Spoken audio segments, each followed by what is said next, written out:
యోహాను వ్రాసిన రెండవ పత్రిక అధ్యాయం 1. అధ్యాయం 1. ఒకటి పెద్దనైన నేను, ఏర్పరచబడినదైన అమ్మగారికిని, ఆమె పిల్లలకును శుభమని చెప్పి వ్రాయునది.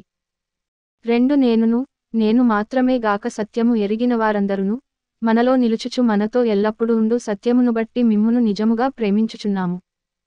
3 సత్యప్రేమలు మనయందుండగా తండ్రి అయిన దేవుని యొద్ద నుండియు, తండ్రి యొక్క కుమారుడగు యేసుక్రీస్తు నొద్ద నుండియు కృపయు కనికరమును సమాధానమును మనకు తోడగును.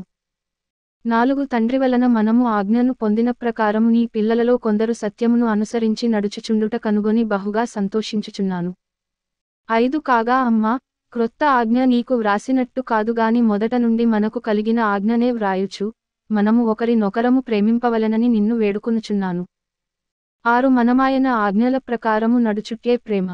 మీరు మొదట నుండి వినిన ప్రకారము ప్రేమలో నడుచుకొనవలెను అనునదియే ఆ ఆజ్ఞ. 7 యేసుక్రీస్తు శరీరధారి అయి వచ్చెనని ఒప్పుకొనని వంచకులు అనేకులు లోకములో బయలుదేరియున్నారు.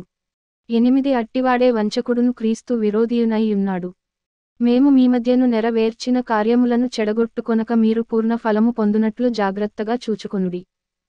9 క్రీస్తు బోధ యందు నిలిచియుండక దానిని విడిచి ముందునకు సాగు ప్రతివాడును దేవుని అంగీకరింపనివాడు. ఆ బోధయందు నిలిచియుండువాడు తండ్రిని కుమారుని అంగీకరించువాడు. 10 ఎవడైనను ఈ బోధను తేక మీ యొద్దకు వచ్చిన ఎడల వానిని మీ ఇంట చేర్చుకొనవద్దు.